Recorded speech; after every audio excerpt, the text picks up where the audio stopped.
Objective 2. Describe the properties of the linear correlation coefficient. It is dangerous to use only scatter diagram to determine if the two variables are linearly related. In the figure on the left below, we have redrawn the scatter diagram from the figure on the left, from the figure on the right using a different vertical scale. So I want you to take a look at that. So you see the arrow here, you can see the scale is different here. It's going from 0 to 300 in increments of 50. If you look at the scale on the right, okay, in the vertical part, it's going from 0 to 280, but it's in increments of 5. Okay, so what you can see here is look at so they're the same values, only the increments are different. If you look at the one on the left, these particular points are kind of closer together, whereas the one on the right, it's kind of sparsed out a little bit. Now, as you can see here, it is more difficult to conclude that the variables are related in the figure on the left than on the figure on the right. The moral of the story is this. Just as we can manipulate the scale of graphs of univariate data, we can also manipulate the scale of graphs of bivariate data, possibly resulting in incorrect conclusions. Therefore, numerical summaries of bivariate data should be used in addition to graphs to determine any relation that exists between two variables.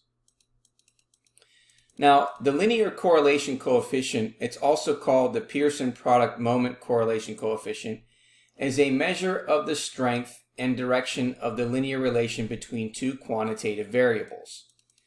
The Greek letter rho represents the population correlation coefficient, and lowercase r represents the sample correlation coefficient. We present only the formula for the sample correlation coefficient. So here's the formula for the sample linear correlation coefficient. R is going to equal the following. The sum of the first one, where x is the ith observation of the explanatory variable, minus the sample mean of the explanatory variable, divided by the sample standard deviation of the explanatory variable, times the y value, which is the response variable, minus the sample mean of the response variable, divided by the sample standard deviation of the response variable, where n represents the individuals in the sample minus 1.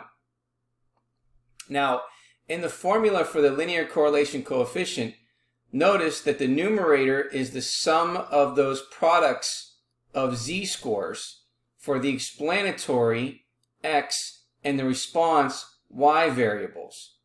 A positive linear correlation coefficient means that the sum of the products of the z-scores for x and y must be positive, because a positive times a positive is going to give us a positive result.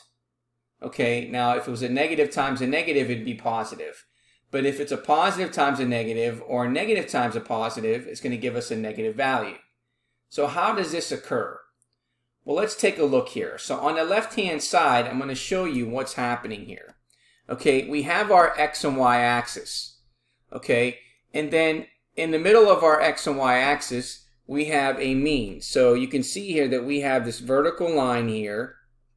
Okay, and that vertical line in the middle represents the sample mean of the explanatory variable. Okay, and then if you look in the middle here, this cuts this in half. This horizontal line represents the sample mean of the response variable. So again, we have a scatter diagram that shows positive, so you can see it's a positive association between the explanatory variable x and the response variable y. The scatter diagram is drawn with vertical lines at the mean, which I just showed you, and a horizontal line at the mean for y. What these values do is divide the scatter diagram into 4 quadrants.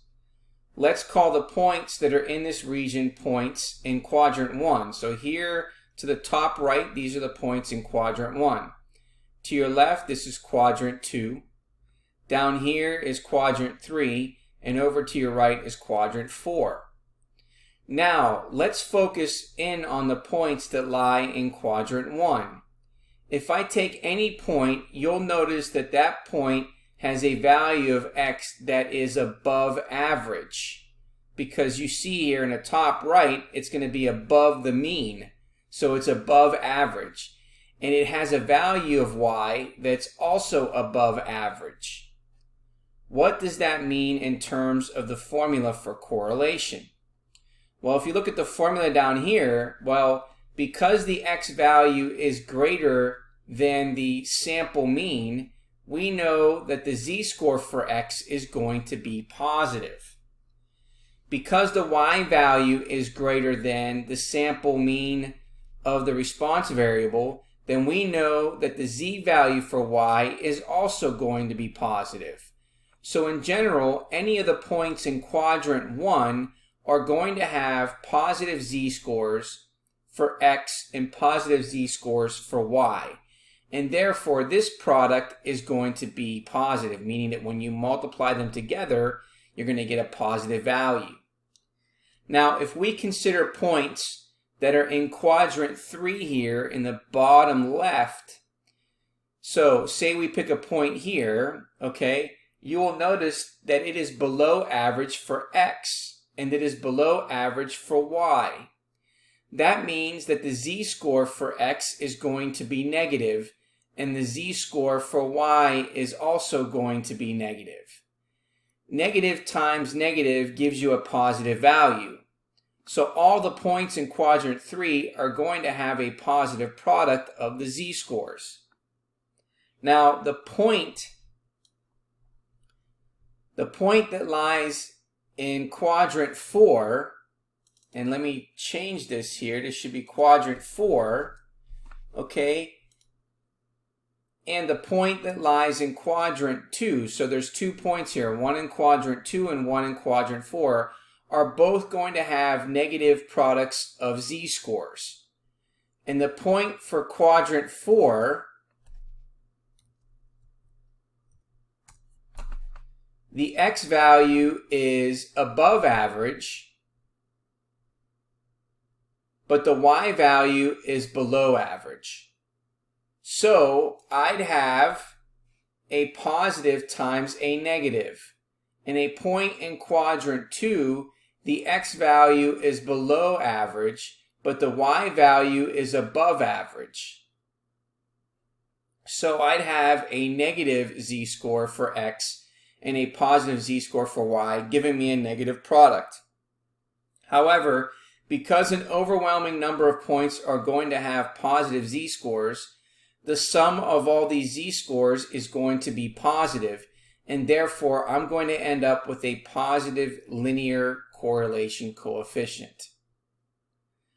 Okay, now what happens if we have a negative association between, write this here,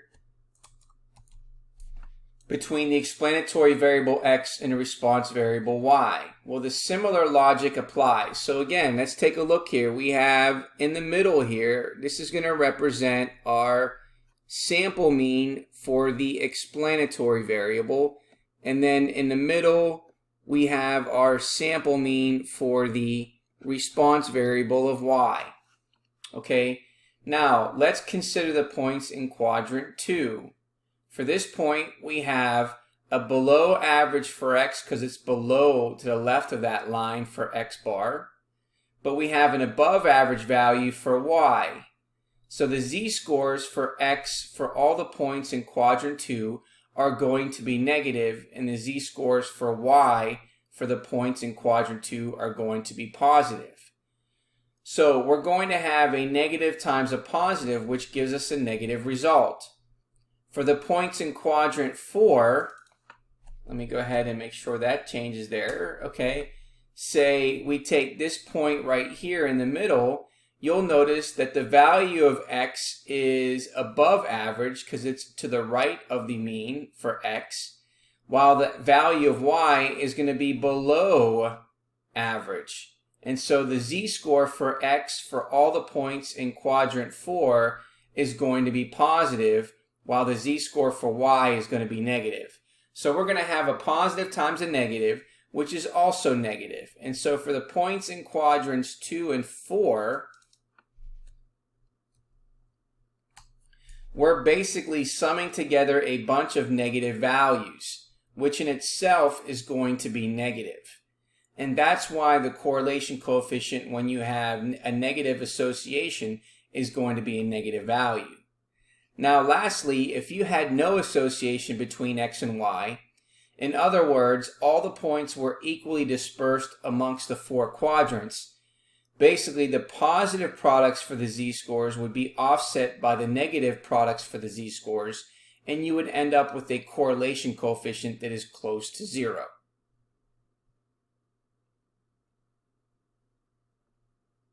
Okay, so next what we're going to do is we're going to use an applet. So we're going to use activity 1, properties of the correlation coefficient. This activity will allow you to discover the properties of the linear correlation coefficient. Okay, so I'm going to open up this here. Okay, so as you can see here, it says if data currently exists in the scatter diagram, click reset to delete the data. So we're going to go ahead and select reset. And then it says create a scatter diagram of 12 to 15 observations with a positive association. Okay, so we're going to click points that just have a positive association. So this is 12 points. Okay, now it says click show to display the correlation coefficient of the data in the scatter diagram. So we're going to select show, and you can see that the number is 0.7445, and it's positive. Okay, now it says now move some of the observations from the scatter diagram and note how the correlation coefficient changes as the positive association strengthens and weakens. So if we move some of these points a little closer, okay, you can see that the closer we move them together, look at the correlation. It's now becoming closer and closer to a value of 1. Okay, now if we move these points a little further away, okay, you can see that this number now is getting smaller and smaller. So if we move those points further away, you can see that it's getting smaller. Okay, now you want to align the points now in the scatter diagram in a straight line with a positive slope. So let's go ahead and do that. So we're going to align them all together in a straight line.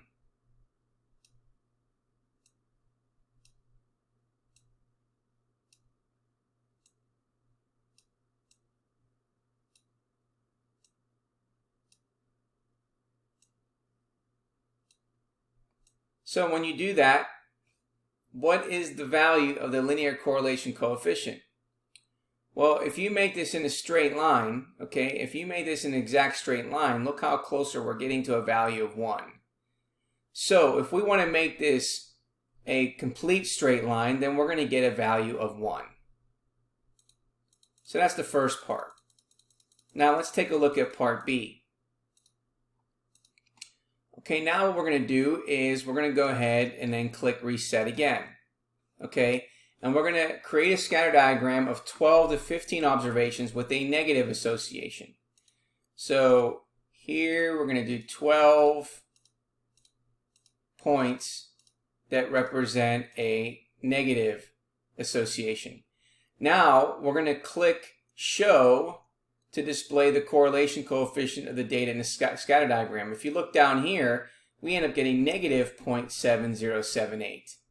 So making some observations from the scatter diagram, and note how the correlation coefficient changes as the negative association strengthens and weakens. So if we put these points closer together, you can see that we end up getting a value of negative 0.9 because now it's becoming close to negative 1. Okay, and then the further we make these points away from each other, you can see that it's weakening that data. Okay, now we're going to align all the points together to make it into a straight line as best as we can. So let's go ahead and do that. So we're going to take these points and make it into a straight line.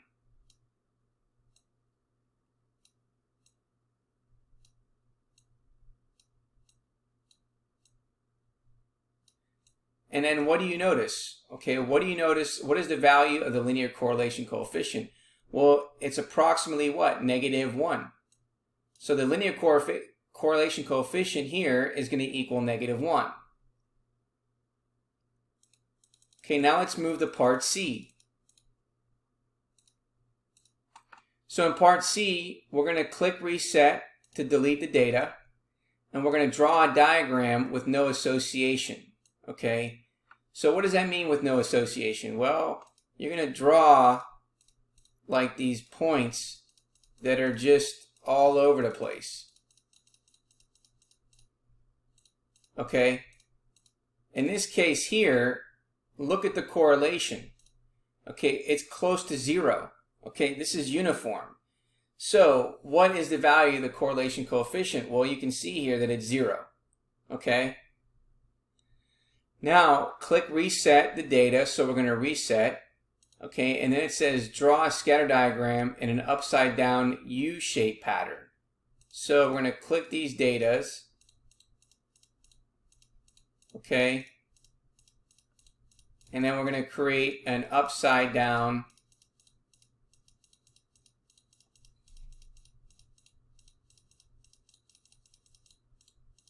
U pattern. Okay.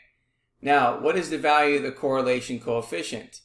Well, you can see here that in this upside down U, okay, it's around -0.2361. Okay. Now, does a correlation coefficient close to 0 imply no relation between the explanatory and response variables? Well, a linear correlation coefficient close to 0 implies no linear relation. There may be a pattern, just not a linear one, because this is an upside down U. Next, part D. We're going to go ahead and click reset again. So click reset to delete the data, and it says in the lower left corner of the applet, draw a scatter diagram of 8 to 10 observations with a correlation coefficient of around 0.8.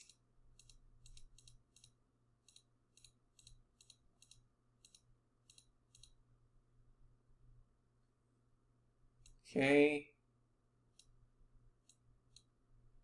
So here we have approximately 0.8. And we're just, let's see, I'll get rid of these ones so we have at least 10. So you just need to take off the screen here. So let's make sure that we have 0.8. Okay. And so now it says add a point in the upper right corner of the applet that roughly lines up with the other points in the scatter diagram. So here in the upper right hand corner, we're going to then select the point up here. Okay, so note the value of the linear correlation coefficient. So it went from 0.8 all the way to 0.98.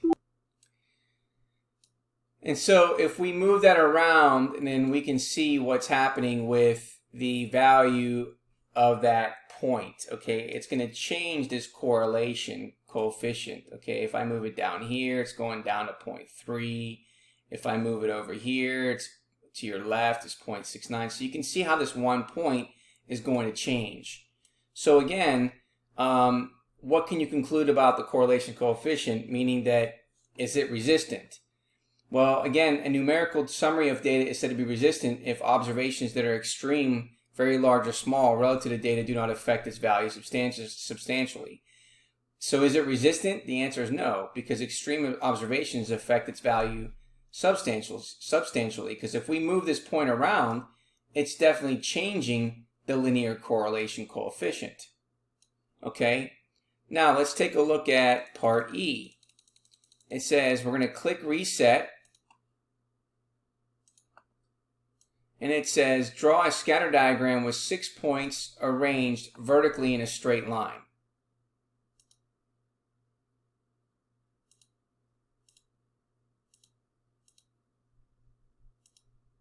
Okay, so what is the value of the linear correlation coefficient and why? Well, here we get negative 0.3435.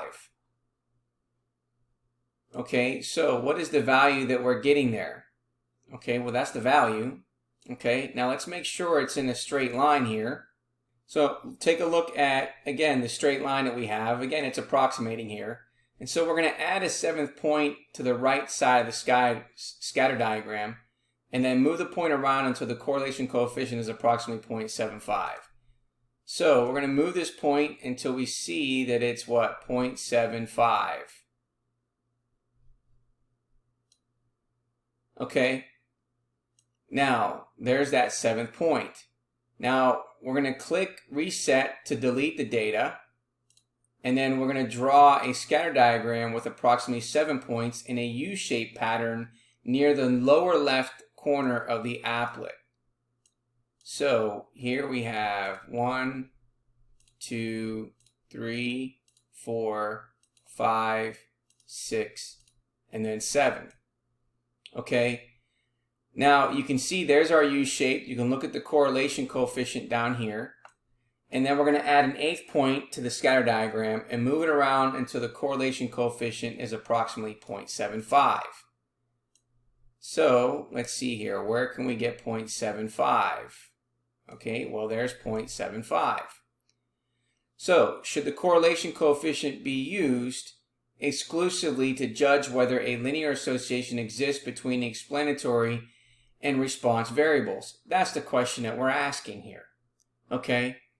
Now, let's take a look at the following properties of the linear correlation coefficient, which could be conjectured based on the results of activity 1. So, the linear correlation coefficient is always between -1 and 1, inclusive. That is, R is going to be in between -1 and 1.